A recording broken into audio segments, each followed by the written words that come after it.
Do you want to discover more joy, peace, and freedom with food exercising your body?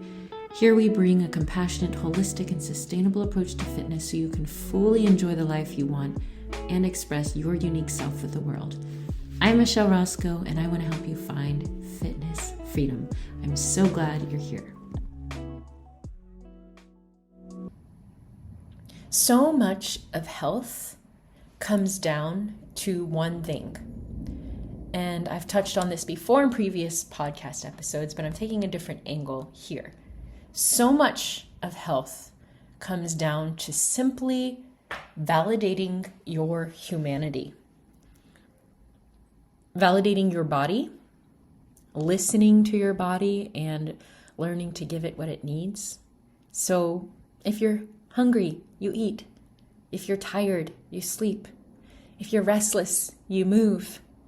These are basic human needs that we have that if we just listened to ourselves and took care of ourselves, we would experience such greater health. The thing is, with standards around our bodies and how we should look or what numbers we should see on the scale, what sizes we should wear, what kind of body type we should have, the goal has shifted from listening and attending to our needs to looking a certain way or controlling our bodies so that we reach this standard to be finally attractive or to be finally good enough or to be finally okay. So we're in this continual pursuit of either maintaining or chasing this idea. And I'm not going to deny that being acceptable by society standards feels good. There's a level of affirmation, there's a level of security, there's a level of pride that comes with it, but it is fleeting.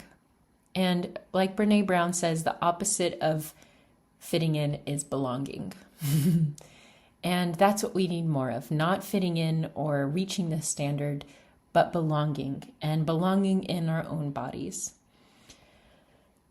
And this, I've made this comparison before on consent, on the episode Why Consent Might Be the Only Thing Missing from Your Fitness, which if you haven't listened to, go back and listen to it, find it. You can also go to my free masterclass, What You Really Need to Know to Enjoy Fitness for Health. And I talk about the importance of validating yourself and your needs and how fitness culture plays into it. And I make an extreme comparison that's a little bit cheeky, but fitness culture can be abusive. It can be abusive because often we are in this society and in this world without our knowledgeable consent, without realizing the fishbowl that we're in, so to speak, around why we have these standards, around why we should feel this way. And I have done, to be a little personal here, I have been doing a lot of work this year through therapy, and thank goodness for my therapist, thank goodness for my kind partner, and even friends who have been so supportive of and validating to me externally as I'm learning to validate myself. I've done a lot of processing around abuse, around trauma this year. And I know those are buzzwords and they're very generic, and I'm not being super specific here. But as I share in the consent episode, I have been the victim of sexual assault, and I have experienced sanctuary abuse or religious trauma growing up. And I say that, and I feel like that voice in my head is saying, no, that wasn't that bad, blah, blah, blah, blah, blah. The abusive voice is downplaying what I experienced. And I'm not shaming anyone. I'm not blaming anyone in particular. That's not the purpose here. I'm just sharing that I have been processing a lot, and so much of healing and so much of my own growth emotionally and mentally, not just physically, I'm talking about the other side of me here, has been through simply validating my experiences. Things like, that was not just. I feel angry. That was never something that should have been done or said to anyone. I feel infuriated. This person never deserved this pain. I feel sad. So instead of downplaying it or blaming myself or denying my own pain, I am learning to hold it. And sometimes it can be so immense that I don't know what to do with it. And it feels overwhelming sometimes. But I am growing. I can see myself. I've grown a lot this year. Again, thanks to support from others. And I'm really grateful to it. And I'm really proud of myself for sticking with it and digging deeper and going deeper, even though there are so many layers I know that still exist beyond where I am at now. But I want to tie this into, again, health and fitness, because the culture, and I know it's subtle, and I know it is a really strong statement to liken, fitness culture to an abusive culture. And not all of it is bad, of course. I'm not saying that. And there's nothing wrong with fitness. There's nothing wrong with working out. And there's nothing wrong with eating healthy, of course. There's nothing wrong with being in any size body, whether it's thin or big or whatever. I'm not shaming anything in particular. What I'm making the comparison to is how fitness often invalidates our feelings and our needs. Like I said at the beginning, I'm tired, I sleep. I'm hungry, I eat. I want to move, I move. And there is a sense of safety in both religion, in being told what to do. There's a sense of safety in frameworks and rules of knowing what will happen, what to expect. Almost even this sense of reward and punishment that can keep us trapped. Like, I ate bad, so I'm going to eat good. Or I ate a lot, so I'm going to work it off. Or I worked out all week, so I'm going to have a treat. And nutrition and exercise can easily become that system of reward and punishment. It can easily be this.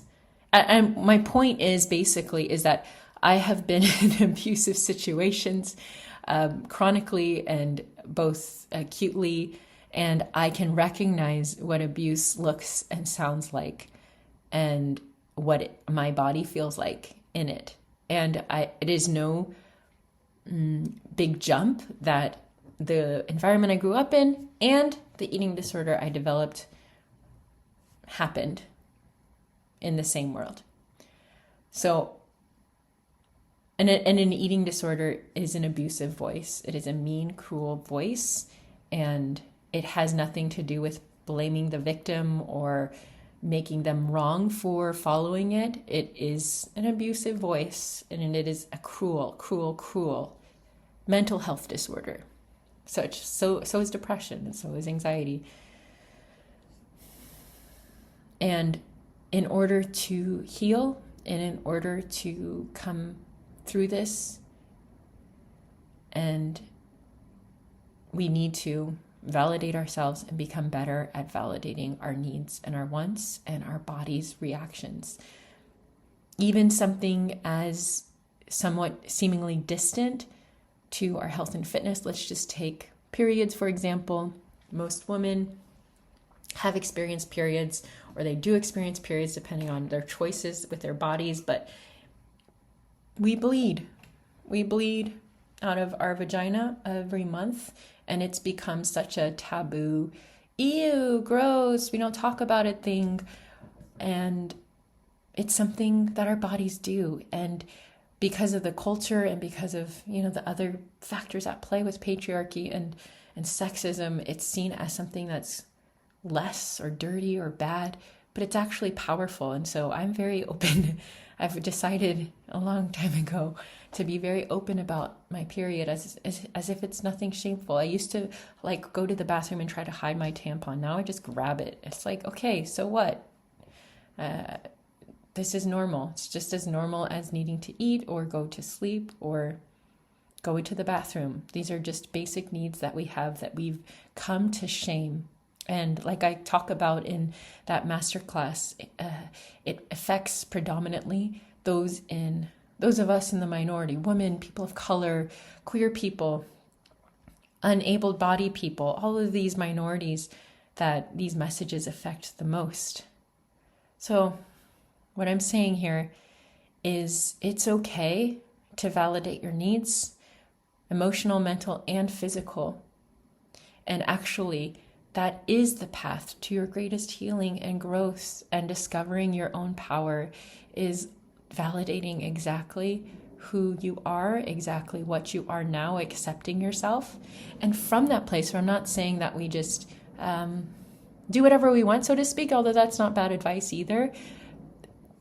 We want to do things that are helpful for us, and we want to do things that don't actively harm us or others. And that's where education comes into play, skills come into play around learning what the facts say and how we can equip ourselves with knowledge around our bodies, around what can serve us and what cannot serve us. And we build those skills around self-trust and validating and giving ourselves what we need. We learn skills around, good sleep hygiene and good balanced movement, and we learn skills around nutrition. But that's all secondary, because that can easily go into the territory of rules and standards. And those they're different, but it can easily go into that if we start there. The important thing is to start with you. Because, as I said before, and I'll say it till probably the day I die, there's nothing wrong with you or your body. You are enough already, and you are worthy, and you are infinitely powerful. And the work I do is centered around helping you make your body your home and reconnecting with yourself and learning to trust yourself. And yes, it takes practice, it takes time, it doesn't happen overnight. And then from that place, gaining the education, the skills, and practicing the habits to help you actually grow in your deep health. So that's all I want to share today. I like you. I love you. Peace out. Hey, you reached the end of this episode. Thank you so much for your time and energy listening to this. I appreciate it so much.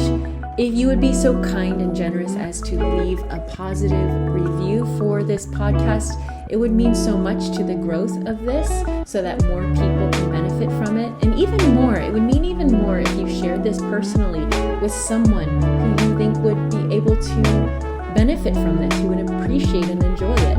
Please do that. Always feel free to reach out to me with questions or comments, michelle@mlroscoe.com, or you can find me on Instagram at michelle.lynn.roscoe. Always happy to hear from you. And if you're ready to commit, to take action to making your healthiest life from a place of already enough, join the 4-H method. Make your body your home, your health, your hero journey. The link is in the show notes. Like you, love you, Coach Michelle.